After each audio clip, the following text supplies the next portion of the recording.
Nuestro agradecimiento a su presencia. Este es parte de un ciclo, de un seminario que estamos organizando en este país. Es la tercera versión que hacemos. Es un seminario sobre cultura política y lo que está ocurriendo en nuestro país y en otros países, porque en realidad el fenómeno autoritario no solo es mexicano, sino es en algún sentido universal. Tuvimos un primer encuentro con María Amparo Casar, en donde me permití presentar algunas de las láminas de las encuestas más recientes a nivel mundial, con datos verdaderamente estrujantes, porque salieron 4 encuestas, la de la Heritage Foundation, la de las Américas, la mundial, y en todas hay un retroceso en los valores democráticos. Por ahí lo traigo los datos, pero les doy 2 o 3. Por ejemplo, en México un 52-53% de la población estaría de acuerdo en que hubiera un autogolpe de Estado si esto facilita la labor de gobierno. Y todos por ahí, no los quiero abrumar, pero realmente muy grave. Después tuvimos otro encuentro, estamos tratando de hacer un encuentro mensual, precisamente sobre el votar o no votar en lo judicial, que fue interesante porque el público se animó bastante con opiniones distintas. Ya conocemos los resultados, ya conocemos las evaluaciones nacionales e internacionales. Y ahora les pedí a 2 personas que son digamos, afines a la casa. Chucho en algún sentido comenzó también publicando en este país hace 30 y tantos años. Y Sofía Ramírez Aguilar es uno de esos descubrimientos. Yo es la segunda vez en mi vida que la veo, pero los boletines de México, cómo vamos, no se los pierdan, son realmente muy interesantes, son muy sintéticos, son muy precisos y van al grano. Y lo que les propuse, a caída libre, y voy a hacer lo mismo que hizo Carlos Miguel Prieto hace poco en un concierto, pues yo nada más vengo aquí a darles la voz y no sé muy bien lo que vaya a pasar, porque lo que les dije es pues lo que sea del día. Y hay algunas novedades, Beatriz, bastantes novedades que debemos de abordar. De tal manera que, si me permiten, le daría yo primero la voz a Sofía Ramírez Aguilar para que nos diga cómo ve el escenario económico, cómo ve el escenario de valores. Me decía por teléfono que ha tenido también incursiones recientes en ese tema. Y te doy la voz y después vamos armando el resto, ¿no? Muchas gracias, Federico, y qué emoción compartir la mesa con 2 de mis grandes referentes. La primera vez que conocí a Chucho, él no se acuerda, pero yo lo abordé en la playa en Puerto Escondido, cuando yo todavía ni siquiera entraba a la universidad. Y el pobre Chucho brincó, como, ¿quién eres? Y hazte para atrás. Fue una historia simpática, fue muy amable, no fue particularmente cariñoso, pero tampoco lo es ahora, ya que somos buenos amigos, entonces digamos que es la marca de la casa. Y yo fui con los hijos de Federico a la escuela. Soy 2-3 años más grande, pero digamos que me siento cercana a la casa, a la familia, así que muchas gracias. Bueno, dicho lo anterior, a diferencia posiblemente de lo que ustedes van a estar esperando, voy a ser, pues no quiero decir optimista, pero creo que Chucho trae la bandera de todo lo que sale mal, porque lo leemos en el periódico y lo sabemos. Entonces yo quisiera dejarles una nota de optimismo en todo esto. Primero que nada, la economía mexicana sí está estancadísima. El principal motor del crecimiento es la inversión. Van 2 trimestres al hilo que la inversión privada, que es 90% de la inversión, se ha venido contrayendo, y por lo tanto el augurio hacia adelante de cómo vamos a crecer pues no es particularmente alentador. Tenemos en las lecturas mensuales de la actividad económica de pronto estos visos de optimismo, porque resulta que en abril el consumo y el crecimiento de la actividad económica fueron por encima de las estimaciones preliminares y bueno, de pronto sentimos que nos entra una bocanada de aire. Pero todo queda en el margen del 0.5, del 0.2, del 0.7. Y la verdad es que los más pesimistas auguran contracciones para el cierre del año de 0.1, de menos 0.2. Entonces, creo que la pregunta no es si estamos en recesión. La pregunta no debiera ser cuánto nos hemos contraído. La pregunta es por qué no crecemos. Y la pregunta de por qué no crecemos regresa a la respuesta más básica, que es justamente la falta de inversión. La falta de inversión no solamente en carreteras, no solamente en caminos, no solamente en naves industriales, que por cierto tuvieron un auge muy importante en los últimos años y todavía continúan creciendo, sino la inversión en su conjunto en cosas que sean beneficiosas para la sociedad, pero también la inversión en investigación y desarrollo. Uno de los grandes pendientes que tenemos como país es la falta de productividad, y la productividad viene de dos lados, de la cantidad de horas que trabajamos, pero también la inversión en ciencia y tecnología. Y para que se den una idea, China invierte casi lo mismo en ciencia y tecnología como proporción de su PIB, alrededor de 3%, en ciencia y tecnología. México invierte 10 veces menos, un 0.3%, muy lastimoso, que obviamente no nos ayuda a que una vez que madure la investigación en ciencia y tecnología, pues eso se traduzca en mayor productividad. Entonces, tenemos poca inversión en ciencia y tecnología, tenemos metas muy ambiciosas como generar 1.5 millones de empleos formales en manufacturas avanzadas según el Plan México. Eso implicaría pues que tendríamos que estar creando 250,000 puestos de trabajo en ese sector en concreto al año. Ahorita, en lo que va de este año, hemos creado menos de 135,000 puestos de trabajo. Tendríamos que estar hablando de 100,000 al mes, 100,000 empleos IMSS al mes, solamente para incorporar a las nuevas generaciones al mercado laboral. Entonces, tenemos una oportunidad de oro que además no es nueva. Somos parte de Norteamérica, nos guste o no. Tenemos clara compenetración en las cadenas de suministro. Creo que más allá de los political appointees, los funcionarios de carrera de Estados Unidos lo saben. Y bueno, pues ciertamente el señor Trump va a terminar su administración y nosotros vamos a seguir cosidos por el costado con Estados Unidos. Entonces, valdría la pena empezar a sentirnos parte de la región y por lo tanto apreciar lo que nos ha costado 40 años de integración regional, que es sumar valor agregado en lo que producimos como región para ser más prósperos y más competitivos. Y aquí quiero subrayar la palabra prósperos, porque cuando hablamos de crecimiento, pues depende a quién le preguntes. Hay grandes empresarios que apoyan la labor de México como vamos, a quien tengo gran estima, cuyo nombre no voy a mencionar. Pero cuando les digo es que tenemos un problema, el mercado laboral se está contrayendo, la gente ya no quiere salir a trabajar por ese salario, la respuesta del empresariado viene de, claro, es que ya nadie te quiere trabajar por una jornada de 400 pesos por culpa de los programas sociales. Recordemos que 7 de cada 10 pesos de las familias vienen del ingreso laboral. Entonces, si lo vemos solamente desde un ángulo, como puede ser el del patrón, y no desde el punto de vista de qué necesita el empleado para tener un trabajo que le satisfaga, pues estamos perdiendo la oportunidad de generar crecimiento para eso. Entonces, el crecimiento no crece, el crecimiento económico no se da porque no hay inversión. La inversión, a su vez, tiene un impacto directo en la calidad del empleo. Les decía yo ahorita que 7 de cada 10 pesos que las familias tienen para gastar vienen del trabajo. Eso nos deja pues en una posición complicada si no estamos generando empleo formal. También les decía yo que el mercado laboral se está constriñendo y no es que la población se esté restringiendo, la población sigue creciendo a una tasa de 1% al año más o menos. Lo que está pasando es que justamente no estamos pudiendo ofrecer los puestos de trabajo que se necesitan en los lugares que se necesitan para que la gente pueda y quiera salir a trabajar por el salario que se está ofreciendo. ¿Qué tenemos que hacer? Bueno, invertir en productividad, sin duda, ya hablamos de ciencia y tecnología. ¿Qué otra cosa podríamos hacer? Bueno, hablar de la calidad de la educación. Ese creo que es el gran pendiente que hemos venido arrastrando desde hace también varias décadas. Y además, pues tenemos el tema de la calidad de vida en su conjunto, salud y seguridad.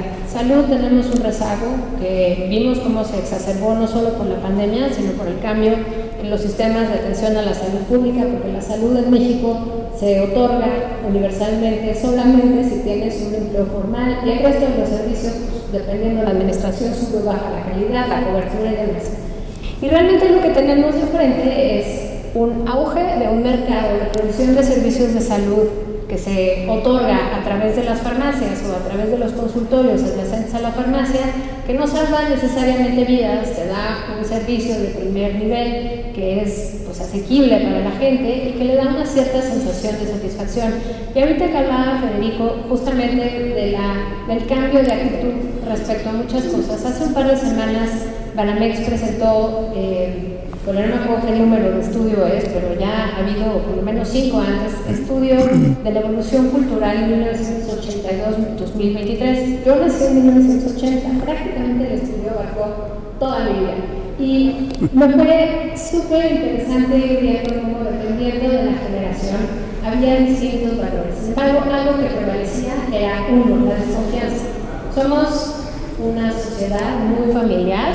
La encuesta internacional de la felicidad que salió hace poquito, la encuesta mundial de felicidad, ¿se acuerdan que decían que México estaba en el top 10 de los países más felices? Pero no era porque México hubiera avanzado, era porque los demás retrocedieron. Claro que eso no lo dijeron en la mañanera. Pero también importante es entender que somos una sociedad muy familiar, los valores tradicionales de la familia siguen estando muy presentes, eso nos da felicidad, pero eso también nos hace muy malos ciudadanos, porque nos hace desvincularnos del otro, desvincularnos de la comunidad, desvincularnos de las instituciones. Entonces, pues para sorpresa de nadie, tuvimos una bajísima tasa de participación en las elecciones de hace un par de semanas, una altísima tasa de votos en blanco y votos nulos, y bueno, pues eso encuentra justamente fondo en una sociedad desconfiada por un lado, pero por otro lado que se transforma de manera permanente en dos cosas. Uno, una sociedad cada vez más digital, la confianza que tenemos, más bien la desconfianza que tenemos en el sistema financiero tradicional, la desconfianza que tenemos en el gobierno, la desconfianza que tenemos en las empresas. De pronto, al tener el celular y la sensación de que mi tarjeta de crédito y mi ahorro están a disposición de mi teléfono, me da una ilusión de control y de cercanía, donde fintechs como Banco Nu, por citar uno, pero son muchos, pues han tenido una tasa de crecimiento del 100% de clientes en los últimos 2 años. Esta digitalización de los servicios financieros la vemos reflejada en también patrones de comportamiento de valores que tienen más que ver con la individualidad y cada vez menos con lo colectivo. Entonces, aunque pareciera que tener satisfechas las necesidades más básicas materialmente, digamos las condiciones de materialidad, porque tenemos un sistema macroeconómico muy sólido, porque las bases de la estabilidad macroeconómica están ahí, un banco central autónomo, pues mal que bien unas finanzas públicas, no quiero echarle demasiadas porras a las finanzas públicas, en términos internacionales estamos bastante bien, porque los demás otra vez están mucho peor, no porque nosotros estemos muy bien, pues hacen que nos olvidemos de pronto de la importancia de tener un sistema financiero sólido. Y todo esto viene a cuento, porque el tener estas condiciones de materialidad cubierta de pronto nos llevan a tener esta evolución en los valores hacia una sociedad más progresista, hacia una sociedad que valora el tiempo libre, que valora la calidad de vida, que quiere pasar menos tiempo en el transporte, que quiere pues posiblemente un intercambio entre un trabajo que me pague bien y un trabajo que disfrute. Sin embargo, esa materialidad no se puede dar por sentado en eventos como el que tuvimos hoy, ayer, no se cayó nadie por ahí, no. Que tuvimos ayer, en tanto el Departamento del Tesoro pues notificó de manera unilateral que 3 entidades financieras, 2 bancos y una casa de bolsa iban a aparecer pues en una lista poco agradable, donde en 21 días se les iban a cancelar todas las operaciones con el sistema financiero norteamericano. El problema de fondo es que la cantidad de pasivos que tiene ya, no les voy a decir cuál para que no se asusten, pero uno de esos bancos, o sea, la cantidad de depósitos de ahorro de la gente que tiene uno de esos 3, es más grande que lo que tiene el IPAP. Entonces, aunque sale la CNBV hoy a decir ya vamos a intervenir la representación legal, vamos a intervenir la gestión administrativa y gerencial, pues es muy importante los mensajes que se den con oportunidad. Me parece que el Gobierno de México cuenta con el marco legal, pero no necesariamente con la parte técnica, sobre todo en el tema de financiamiento al terrorismo. Coincide con que hoy se discute en el periodo extraordinario legislativo la nueva ley antilavado y le retiran toda la definición de financiamiento al terrorismo, pues dejando un vacío en esa discusión, y bueno, pues supongo que tendrá que volver a empezar el proceso legislativo en ese rubro. Lo que les quiero transmitir es, no podemos dar por sentado, uno, la estabilidad macroeconómica que nos dota de las condiciones materiales suficientes como sociedad para poder aspirar a tener una vida más cómoda, más próspera, si no hablamos de cómo mantenemos esas condiciones de materialidad que son finanzas públicas sanas, Banco de México autónomo y Estado de Derecho. Y ahora no me quiero robar ninguna de las participaciones de Chucho, que van a ir en el sentido del Estado de Derecho, pero sí dejarles con esta idea en la cabeza, que yo creo que es la más importante, que es el crecimiento económico sí es condición necesaria e indispensable para que haya prosperidad, y esa prosperidad pues se pueda compartir, porque en México el ingreso y la calidad de vida determinan esa prosperidad, y esa prosperidad viene del bolsillo de las familias. Por ahí empezaría.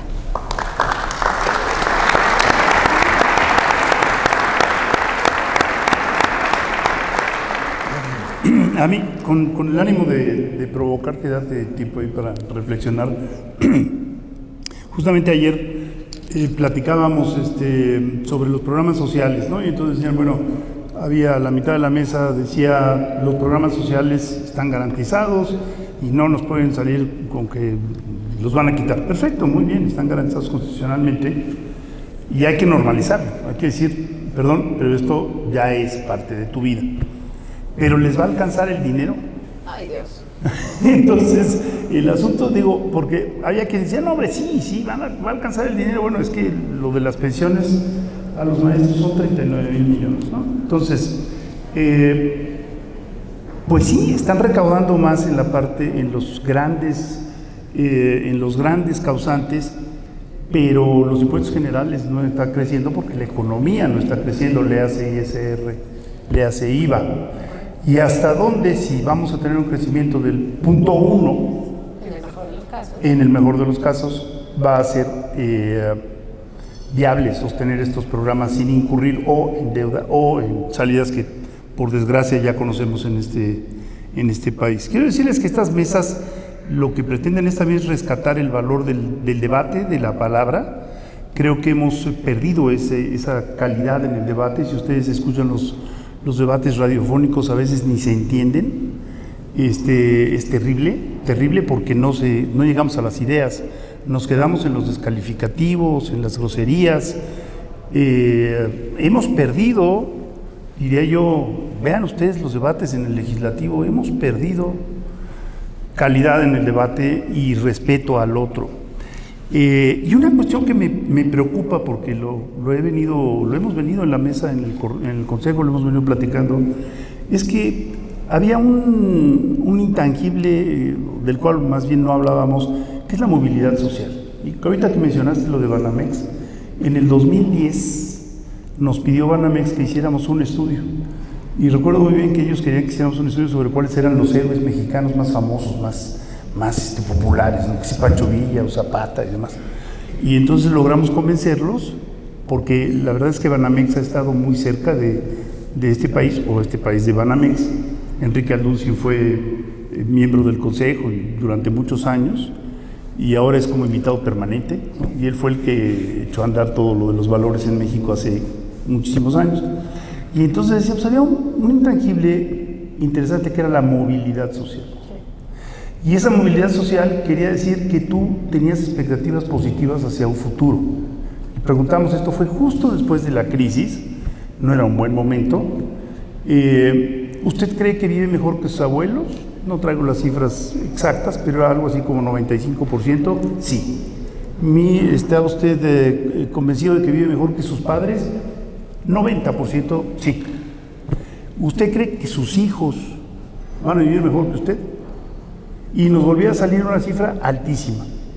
¿Por qué? Bueno, pues a lo mejor el tipo pensaba, bueno, pues mira, mis abuelos no tenían electricidad, no tenían carretera, vivían en un jacal, pero yo ya estoy en una condición diferente. Y sí creo, aunque le tengo que cambiar la máquina al Tsuru, sí creo que mi hijo que está yendo al tecnológico regional va a tener una forma de vida distinta. Y creo que con los programas sociales lo que está ocurriendo es exactamente lo inverso. La matriculación en las escuelas está cayendo, en los tecnológicos está cayendo. Y como bien señalas, si no está el circuito cerrado, pues es difícil pensar en que va a haber esa movilidad social. Y hay un filo de, ¿qué dijéramos?, de preocupación de esto que dábamos por sentado. Las próximas generaciones van a vivir mejor. Y pues no necesariamente, porque a lo mejor tú tenías una taquería y decías, bueno, mi hijo ya no va a necesitar vender tacos, ya a lo mejor va a ser ayudante de taquero, ¿no? Hay algo ahí que necesitamos medir.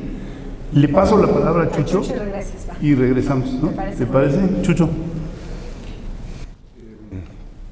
Bueno, a mí me gustaría empezar con una clave que mencionabas al principio, Federico, y es que si queremos entender este momento de México, no hay más que voltear a lo que está pasando fuera de México, con el derribo del muro de Berlín, con el desplome de la Unión Soviética y esta aparición de una gran ilusión política, una gran confianza en un futuro que tenía claves muy claras económicas y muy claras políticas. Y no hay nadie que lo dijo con tanto énfasis como Fukuyama en aquel ensayo muy temprano, lo publica incluso antes de que caiga el muro de Berlín, no festejando que estaba terminando la historia,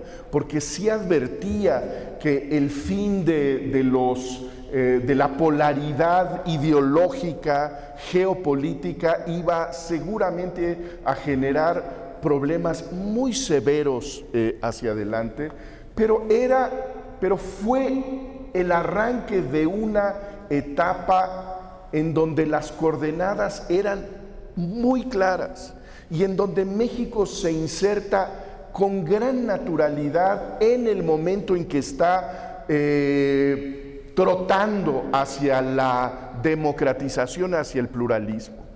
En este momento lo que tenemos que darnos cuenta, a mi juicio, es el cúmulo de consecuencias de este orden o este desorden posliberal.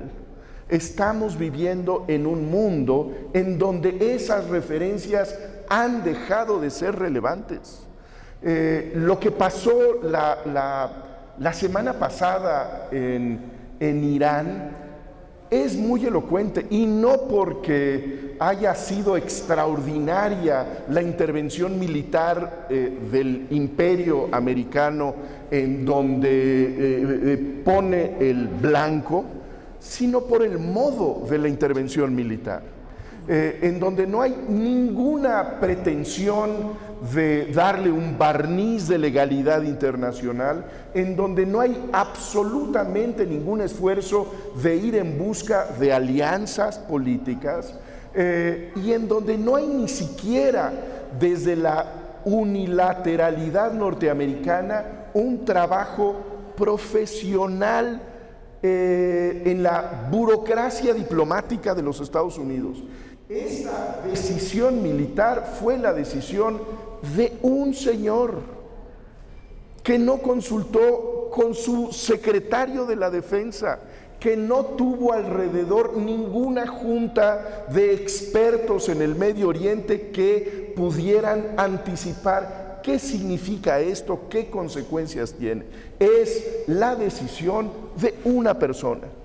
Y no solamente estamos viendo a Estados Unidos en guerra o con una intervención militar en Irán, sino que está en una guerra interna, como creo que nadie habría imaginado en este salón. Hay una guerra cultural en los Estados Unidos en donde esto que menciona Sofía, de lo indispensable que es el apoyar la innovación, la creatividad, la inteligencia, está siendo consciente y explícitamente bombardeada por el gobierno de los Estados Unidos, ubicando a las universidades como zona de contagio ideológico que tiene que ser anuladas. Lo que está haciendo esta guerra contra las universidades es demencial. Es una manera de eliminar las posibilidades de que en las próximas décadas ese país tenga alguna posibilidad de competir contra quienes tienen muy claro qué es lo que hay que hacer en este siglo.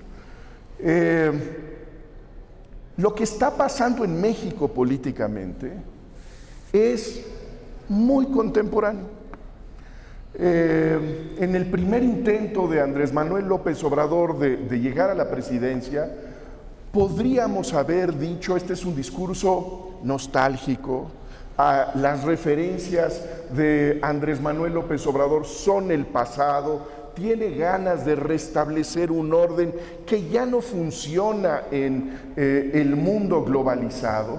Hoy lo que tenemos que decir es que embona perfectamente el proyecto político, el discurso ideológico del nuevo régimen con lo que está pasando fuera de nuestras fronteras. Es decir, hay una sintonía autoritaria en el mundo de la que México es un caso exitoso. El autoritarismo en México ha impuesto sus estructuras y lo que tenemos, y creo que ese es un poco el gran desafío intelectual en este momento, es cómo nombramos al nuevo animal político. ¿Cuál es el nombre? ¿Cuál es la descripción que puede capturar las características peculiares de este régimen autoritario? Y autoritario porque no tiene límites institucionales, porque no tiene cauces ya para vehicular el pluralismo político. Tenemos un nuevo sistema de partido hegemónico. No es un partido más grande Morena, no es un partido más votado, es en realidad el único plato en el menú electoral en este momento. Yo creo que lo demuestra con toda contundencia es lo que pasó en la elección del 24, en donde al mismo tiempo que estados como Morelos o como Veracruz enfáticamente veían que su gobierno había sido desastroso, votaron por el mismo partido, porque no creen que las opciones son alternativas. Pero creo que sería un error pensar que esta es la restauración de lo que había antes. Yo creo que hay un esquema que a mí me parece que es la combinación desastrosa de los dos peores males de la política, y creo que tenía razón Sofía al anticipar que seré muy pesimista. Yo creo que por un lado tenemos un régimen político con una estructura de centralización política que no conocimos ni siquiera en la época del PRI, en donde existe una concentración de poder en estas fuerzas coaligadas con Morena, que no permiten ninguna resistencia a la voluntad y al capricho del poder, y por lo tanto nos colocan a todos nosotros ante una vulnerabilidad terrible frente a las arbitrariedades del núcleo del poder en México. Lo que ha pasado en materia de libertad de expresión recientemente me parece muy claro aviso de los nuevos modos del régimen. Pero no solamente esa es la amenaza de la nueva política mexicana, sino que al mismo tiempo que tenemos por un lado una estructura contundente de poder vertical y arbitrario frente al cual no tenemos defensa, por el otro lado estamos inermes también frente a la arbitrariedad y la barbarie del crimen. Es decir, no tenemos esta estructura en donde, bueno, hay un leviatán que es autoritario, que define una posición y no hay manera de contrarrestarlo, pero finalmente es un paraguas que nos está cobijando de alguna manera, porque al mismo tiempo que hay esta estructura arbitraria desde la política, está la amenaza de lo que nos puede salir si queremos tomar el coche en la carretera esta noche. Entonces, creo que ese es el perfil de la nueva estructura del poder en México, en donde estamos ante estas dos experiencias de la vulnerabilidad del despotismo y la vulnerabilidad de la anarquía.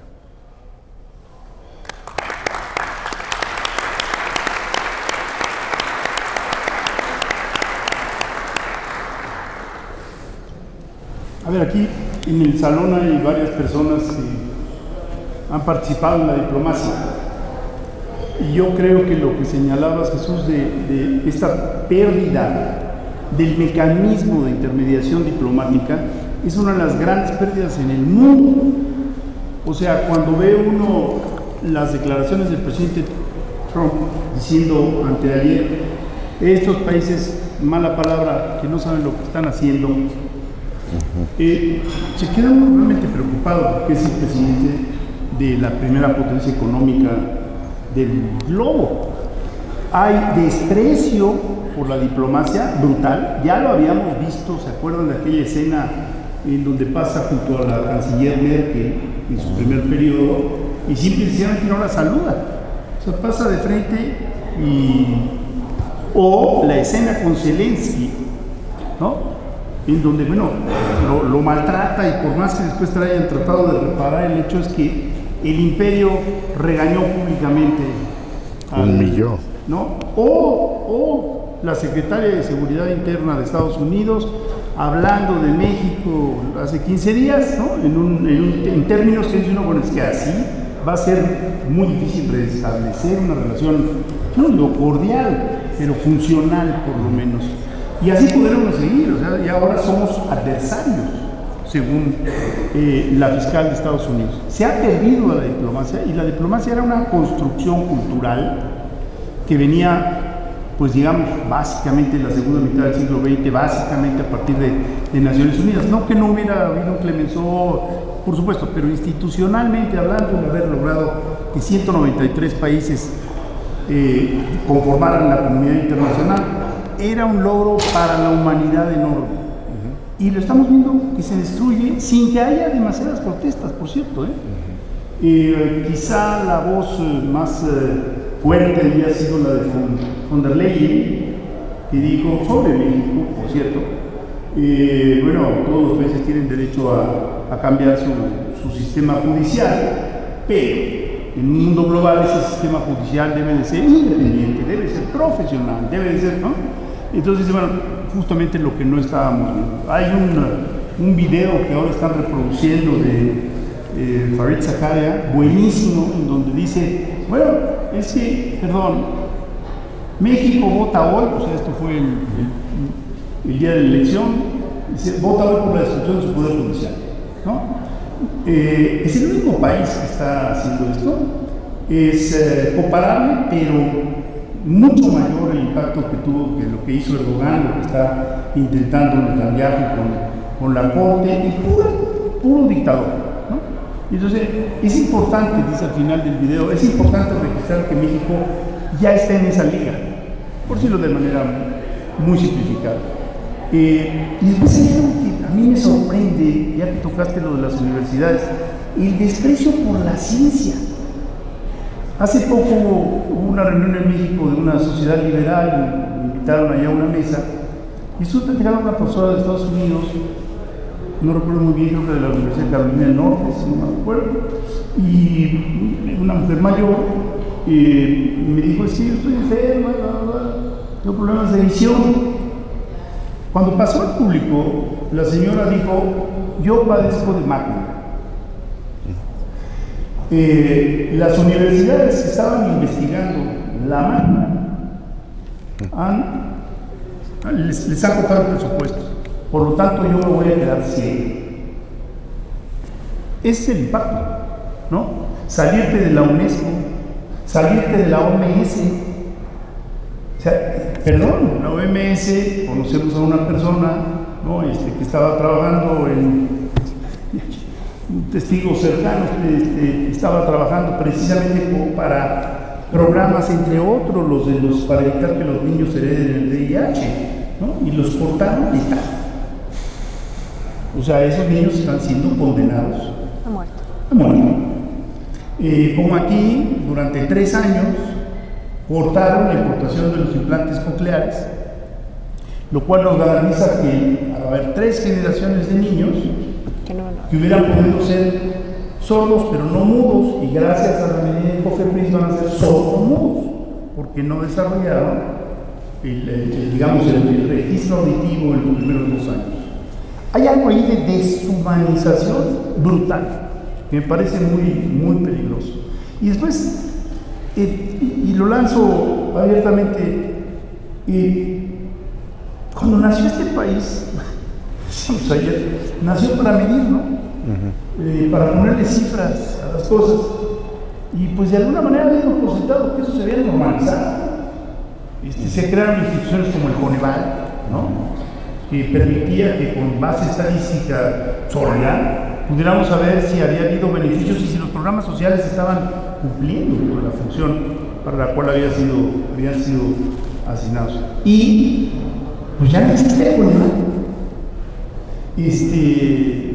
Se regresa a Hacienda, pero eso es juez y parte. Sí, entonces ahí hay un conflicto. Precisamente el valor del Coneval, que tuvo excelentes directores, era tener un referente externo que te dijera sí, no, y que la sociedad juzgara los resultados de estas evaluaciones. Y podríamos seguir adelante. O sea, yo le dediqué 15 años de mi vida a la transparencia mexicana. Ya no existe el INAI. Fue Fox quien impulsó la creación del IFAI primero, después INAI, de los organismos estatales. Ya no existe. Y hay algo de cinismo en todo esto. Cinismo implica que la deadline del día de ayer, por el que se amanecieron los diputados, era una deadline de 400 páginas que evidentemente nadie había leído. Y los señores legisladores lo aprobaron. Como aprobaron las legislaturas estatales la modificación, el nuevo Poder Judicial, lo aprobaron, hubo entidades que lo aprobaron 33 minutos después de haber recibido la aprobación del Congreso. O sea, ¿qué es esto? También es un desmoronamiento de los valores básicos, diría yo, de convivencia y de proceso civilizatorio, ¿no? Porque también es eso. Sofía, tan buena noticia. No le quiero tomar el pelo a nadie, claramente sabemos todo lo que está saliendo mal y por eso estamos sentados aquí. Hay un par de ideas que quiero compartir. Primero que nada, yo le tengo un gran aprecio a cada uno de ustedes que hayan venido a conocerme y a escucharme, porque sé que vinieron a ver a Chucho, pero bueno, pues yo soy el byproduct. Yo quiero, por favor, que volteen y digan qué estimado cree que tiene la edad promedio en esta sala. Posiblemente por arriba de 45, posiblemente 46, 47. Lo que les quiero transmitir es que los millennials empiezan en 44 para abajo y los millennials los centennials y los que siguen abajo son ya la mitad de la población. Entonces, los que estamos aquí somos de la mitad para arriba, o sea, somos esa generación que tenemos que adecuarnos a estos nuevos retos de menor o sea, ya no nos queda tanto, ciudadana. pues. No, es que no estoy desestimándolo. El consuelo es la muerte próxima. No, Chucho, ¿qué pasó? De lo que se trata es, ha habido una gran evolución en estos valores civilizatorios, ¿no?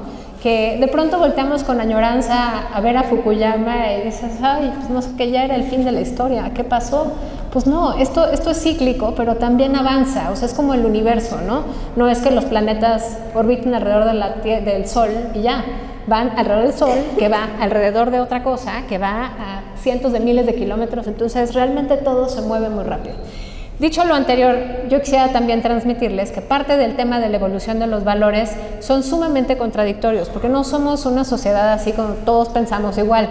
Por ejemplo, ha habido un deterioro muy claramente en la salud de las personas y en el acceso a servicios de salud.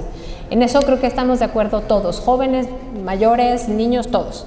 La parte donde no estamos de acuerdo es, por ejemplo, hay una mayor necesidad o una mayor aprobación por tener un mayor respeto a la autoridad, ¿no? Entonces, por un lado, hay grupos de personas que dicen no a la militarización, que además hay muy buenas razones históricas para no a la militarización de la seguridad pública, pero por otro lado, como sociedad nos estamos moviendo hacia una demanda donde apoyemos mayor autoridad, respeto a la autoridad, queremos una autoridad que nos ponga en orden.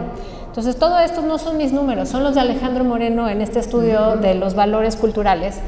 Creo que es importante entenderlo desde allí para poder decir, bueno, entonces ¿qué? ¿Queremos una Guardia Nacional o queremos que todo sea como en Estados Unidos, donde llegan, te congelan las cuentas y en 2 años te dicen, perdón, ahí está su cuenta? Y mientras ya te dejaron en la calle. ¿Qué queremos como sociedad? Entonces, ¿hay buenas noticias? Sí, hay retos muy importantes y voy a empezar por los retos. Primero que nada, creo que para sorpresa de nadie, pues tenemos una fuerza laboral donde más de la mitad de las personas tienen empleo que no tiene la calidad que se necesita, que ganan en promedio la mitad de lo que ganan los empleos de buena calidad, entonces ya hay una gran desigualdad. Tenemos un racismo y un clasismo interiorizado que hace que si naces de tez más oscura en el último grupo, en el último quintil de distribución de la riqueza, es decir, en el 20% más rico de la sociedad, tengas más probabilidades de caer en tus quintiles que de quedarte allí. Vivimos en una sociedad donde si eres mujer y naces pobre, lo más probable es que te mueras pobre y tampoco tus generaciones subsecuentes vayan a moverse. Entonces tenemos una fuerza de trabajo joven, donde la mitad de la población en Ciudad de México tiene más de 35, la mitad de la población tiene menos de 35, posiblemente sea un poquito menos porque el sureste nos ayuda a hacernos en promedio más jóvenes. Pero bueno, creo que el tema de la fuerza de trabajo es, tenemos la juventud que no tiene el resto de Norteamérica, tenemos la posibilidad de formar ingenieras, ingenieros que además vayan y trabajen por una fracción de lo que cobran los sindicalizados de la manufactura en Estados Unidos y de esa manera podamos tener mayor movilidad social. Ahí tenemos ese gran reto.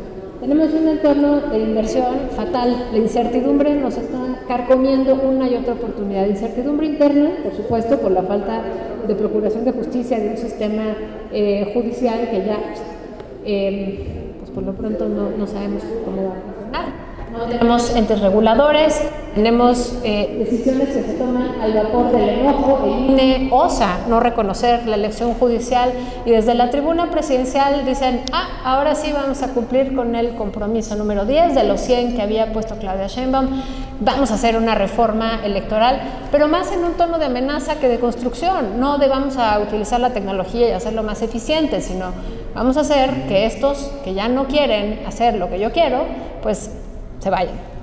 Tenemos una política industrial pues todavía le falta. Hay un trabajo muy importante respecto a identificar pues la logística que falta, la inversión que falta, pero pues el Plan México en el mejor de los casos va a tomar mucho tiempo y va a tener que invertirse en la certeza jurídica de una u otra manera y va a necesitar energía y esa energía eléctrica para que se muevan las cosas pues también necesita inversión y esa inversión necesita certeza jurídica y todo regresa al Poder Judicial y a las instituciones. Luego viene la parte de seguridad, ahí sí no hay cómo ayudarnos, estamos en cualquier indicador internacional, en el índice de progreso social internacional, en el índice de Estado de Derecho del World Justice Project, en el índice que ustedes quieran y manden, en corrupción y en seguridad, siempre estamos muy por debajo de los niveles que tendríamos que tener de acuerdo a nuestro PIB per cápita. Y yo creo que ese es uno de los grandes pendientes que tenemos como país, porque al final del día yo puedo decir, bueno, la gente se paga de su bolsillo la consulta médica. Obviamente no va a sobrevivir el cáncer con el gasto de bolsillo, pero se va a sentir aliviado de los dolores cotidianos. La gente se puede procurar educación privada, no todos, pero bueno, hay un auge de un mercado de escuelitas privadas, pero la gente no se puede procurar seguridad pública. Y yo creo que la seguridad pública, la extorsión en concreto, están minando la creación de talento, de pequeñas empresas que se transformen pues de emprendimientos de subsistencia a emprendimientos de largo plazo que puedan transitar a ser empresas grandes. Pero del lado de las cosas positivas, que es justamente el otro lado de la moneda, tenemos un talento joven brutal, por la razón que les decía, hay 30 millones de personas jóvenes entre 18 y 35 años, por el amor de Dios, es el momento de México, y tenemos 120,000 ingenieros e ingenieras técnicos capacitados, dispuestos a trabajar y con muchas ganas de hacerlo. Tenemos un sector automotriz que está plenamente integrado y que por más que el señor Trump quiera llevarse las inversiones a Estados Unidos, necesitan de México y lo saben, pero pues eso no gana votos y narrativas. Tenemos sectores de alto valor económico y por supuesto de gran retorno que funcionan como las computadoras, los electrónicos, los eléctricos, todo eso son cadenas de suministro en las cuales Norteamérica, empezando por Estados Unidos, no puede producirse en México. Ahí tenemos nuestra oportunidad. Tenemos una diversidad cultural muy importante, intergeneracional, pero también de todo el territorio. Hay un mapa muy bonito que ahorita les enseño porque lo tengo en la parte de atrás de mi tarjeta, que es el índice de progreso social, pero a nivel estatal en Estados Unidos y en México. Es brutal como el sur de Estados Unidos, el norte de México, las dos penínsulas, occidente y el centro de México, tienen más o menos el mismo nivel en la calidad de vida. Es muy impresionante. Por supuesto, conforme más al norte vas, la calidad de vida aumenta, conforme más te acercas al sureste mexicano, la calidad de vida decae. Pero ese mapa lo que nos dice es no solamente que la integración regional aumenta la calidad de vida en México, sino que también lo que pase en el sur de Estados Unidos depende de manera muy íntima de cómo tengamos una calidad de vida en México, porque le proveemos de mano de obra, de insumos, de cadenas de suministro. Entonces, esa es una parte muy importante. Y finalmente, los últimos 3, 4 temas son una ubicación inmejorable. Estamos pegados junto al mercado más grande. Yo sé que el imperio, ¿no?, es el lado oscuro de la moneda. El otro lado es, bueno, pues tenemos una posibilidad de ser competitivos a nivel global muy importante. Tenemos un potencial de producir energía verde, aunque no parezca, sí lo tenemos.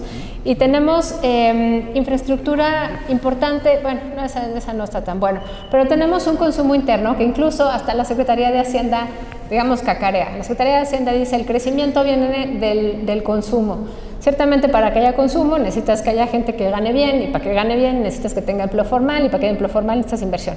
Pero sin esa cadenita, de todas maneras, nos sigue sorprendiendo el retail. Los datos de ANTAD de mayo fueron sorprendentemente buenos, el consumo privado de mayo fue sorprendentemente bueno, y por eso las últimas estimaciones de la actividad económica mensual han estado subiendo. Entonces, tenemos una población resiliente, una población joven, una población que quiere salir adelante y que además con valores cada vez más individuales, donde les es más importante decir yo puedo y con mi esfuerzo puedo, a decir alguien más, mi comunidad me respalda, o sea, la identidad individual es muy fuerte. Bueno, pues podemos capitalizar todo eso.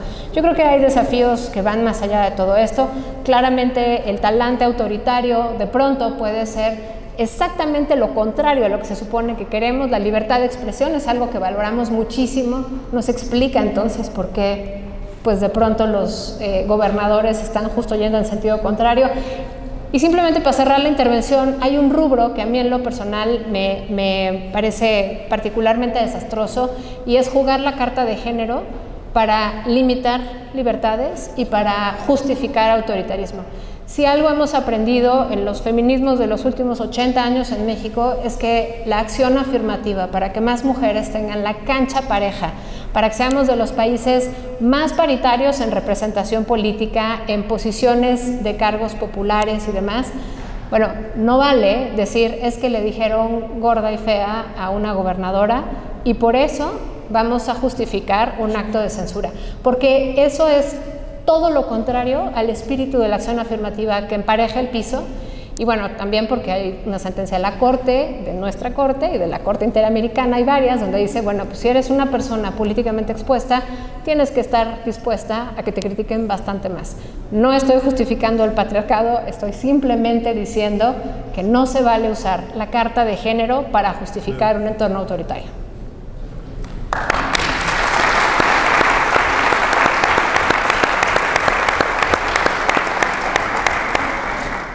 Retomando el tema de la edad, y usted el otro día, María Amparo Casar, dice, no, pues cada vez que llego con mis hijos me dice, yo les digo, no, pues es que en el largo plazo, mamá ya no tienes largo plazo. Pero tiene una descendencia, ¿no? Y otra de las cuestiones de las que no hemos hablado es que lo está ocurriendo en la sociedad civil. Hay una pérdida de ese músculo que es importantísimo. Estoy mirando la música de la cabeza de Toño, que está aquí sentado. ¿Por qué? Porque de por sí que hay el sector, las organizaciones de la sociedad civil eran muy delgadas, hay que verlas también en su capacidad de creación de empleo, por ejemplo. En Estados Unidos, 1 de cada 10 empleos proviene precisamente de la sociedad civil. Quien se ocupa incluso de actividades a las cuales el Estado no puede llegar. Claro, que ese día de nuestro país, si no tuviéramos el hospital de la ceguera, o si no tuviéramos ese tipo de instituciones, el escritorio del doctor es que utiliza el teléfono de quien sea. Pero estamos perdiendo sociedad civil en un país que de por sí ya tenía muy poca organización. Hubo una encuesta, ya salió hace bastantes años, decía que el 85% de los ciudadanos en Estados Unidos participa en 5 o más organizaciones. El 85% de los ciudadanos de México no participan en ninguna organización. ¿Por qué? Por falta de confianza entre nosotros. Yo no tengo la respuesta, pero es evidente que parte de la riqueza de ciertas sociedades proviene de lo que dijo Alexis de Tocqueville cuando se pasó por Estados Unidos. Ahora, yo sí creo que lo que mencionaste de la demografía es importantísimo, pero se nos va uno de democrático también, es demográfico. ¿Cuántas veces buscamos sobre la oportunidad de aprovechar el bono demográfico para tener un sistema de pensión, para poder, ya no estamos ahí, simplemente pasó por enfrente de nosotros, desapareció, la tasa de fecundidad ha caído, y bueno, ahora traemos un asunto con las pensiones, quizá el único país del mundo donde se nos dan las pensiones, todo el mundo sabe que son reflejos, o elevas la edad de retiro, o elevas la cuota, o elevas la edad de retiro y la cuota. Tan sencillo como, nosotros bajamos la edad de retiro y no nada. Eso es insostenible, porque además se pasa contagioso. ¿Por qué nada más los maestros? Pues habrá los sindicatos, también incentivos ya los 55 para las mujeres y 57, no para los varones. Entonces, y yo hago, antes de darle la palabra a Jesús y ir cerrando, abrir al piso por si hay inquietudes, que no hay ninguna inquietud, está por ahí, sí. Yo siento, Jesús, que hemos perdido sentido común. A ver, resulta que ahora vamos a terminar, el país va a terminar con la representación proporcional porque sale cara. Perdón, ¿cuánto es cara? Porque la deuda de Pemex es, tú me corregirás, pero $1 millón. 2 millones. Y el INAI costaba $1.000 millones de pesos. Para abajo el INAI. Y ahora vamos por la representación proporcional, que curiosamente vimos nacer a finales de los años 70 y que no totalmente. Sentido común implica que no puedes seguir gastando en actividades que no son productivas. Léase el Tren Maya, léase Mexicana de Aviación, o léase ahora estamos pensando en crear un automóvil mexicano, como si no hubiera suficiente oferta en el mercado. Ahora necesitamos un automóvil, pero no hay con qué calibrar los microscopios en el INSS. Hay algo aquí aberrante. de descomposición diario de los principios básicos. Digo, qué tristeza, pero, perdón, ¿dónde estamos invirtiendo nuestros dineros? No podemos invertir más precisamente por lo que tú dices, en la población, en la educación, en la salud. Yo creo que es realmente inaudito que nos quedemos callados y digamos, no, hay que normalizarlo. Así es, disminuyó el gasto de salud, no me das la cuenta, pero ha disminuido en los últimos años, pues, 2,5% al año, ya estás en 10, 12%. Mira, este año cayó, o sea, hasta ahorita abril anual traemos una caída en educación del 8.4% anual, de salud 8% anual, de inversión pública 19% anual. De Estado de Derecho, que incluye seguridad nacional, seguridad interior, seguridad pública y justicia, 11% menos. Ciencia y tecnología, bueno, ya 1.3%. ¿Saben cuál es el único rubro de gasto que sí crece? Adivinen. Costo financiero de la deuda. Un final alentador, por favor. No, eso no. ¿Me prestas para...? Yo creo que lo que planteas, Federico, es muy importante. Yo creo que esta relación entre el sentido común, la verdad, los datos, la técnica, es algo que tenemos que pensar muy en serio. Porque a mi juicio el invierno autoritario va a ser largo. Este no es un episodio breve, esta no es una administración que se reelige, es un nuevo sistema político que tiene bases muy sólidas de sustentación mediática, hay una lógica de economía política en la sustentación de este nuevo régimen, y yo creo que hay que prepararnos para ese invierno largo. Y en ese sentido sí debemos pensar con mucha seriedad nuestros supuestos y la manera en que enfocamos el desafío que tenemos frente a nosotros. Nos hablas de estos absurdos y de estas irracionalidades. Yo creo que el gran desafío es preguntarnos por qué se trata de sinsentidos tan populares. ¿Por qué resulta tan poco convincente el dato? ¿Por qué resulta tan antipática la lectura de los técnicos?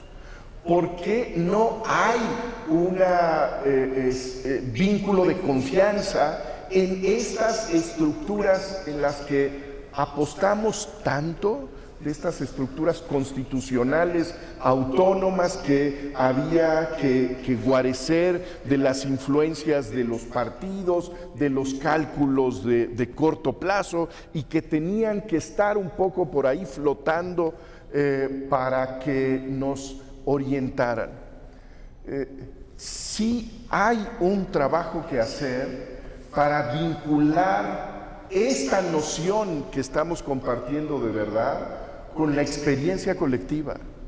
Y creo que el gran fracaso del proyecto liberal democrático tiene que ver con esa brutal incapacidad de vincular los datos del Coneval con la defensa de una lógica que sea perceptible, que tenga una conexión con la experiencia y que pueda, por lo tanto, ser una respuesta frente a la simplicidad de nosotros contra ustedes, que es la batalla en donde pues, desaparece el espacio de la sociedad civil, que es justamente, no somos enemigos, sino que tenemos vínculos de afinidad diversa. Creo que hay un gran peligro en estos momentos. Yo creo que se planteó en el 2018 con la llegada de Andrés Manuel López Obrador, que fue la idea de este es un tropiezo, esta es una desviación del curso natural de un progreso democrático, pluralista, que está sentado en el país y que no tiene reversa. Gran ignorancia y gran arrogancia de esa visión liberal. Tengo la impresión de que seguimos en esa, de que este es un episodio. No es un episodio, es otro mundo. Está en México y está en el núcleo europeo y está en Rusia y está en la Casa Blanca y está en América del Sur. El ejemplo de la desastrosa reforma judicial quizá es exportable.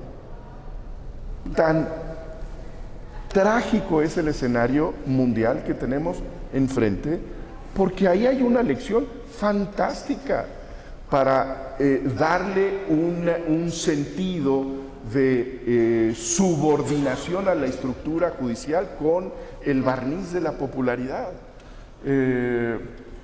Entonces,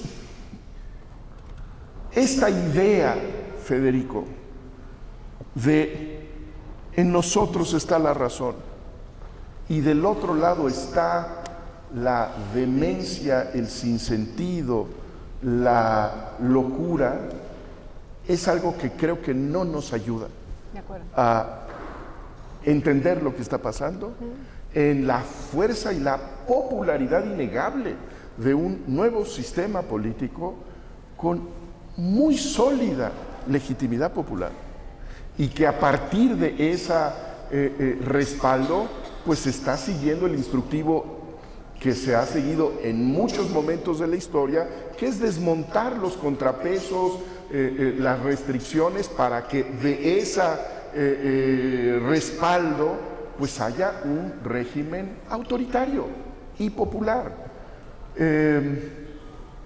Y creo que es el gran reto, y me parece que para la revista Este País, por ejemplo, siento que en este momento esa apuesta por el dato, esta necesidad de leer la radiografía de México no por las opiniones de sus novelistas, sino por lo que dice la gente, tiene que encontrar el complemento del relato convincente, de ese relato que conecte no con la visión del experto y del técnico, sino con la vida, con la experiencia. Y yo creo que pues, tendremos muchos años por delante para prepararnos frente a ese reto que es un mundo de perfiles abiertamente autoritarios.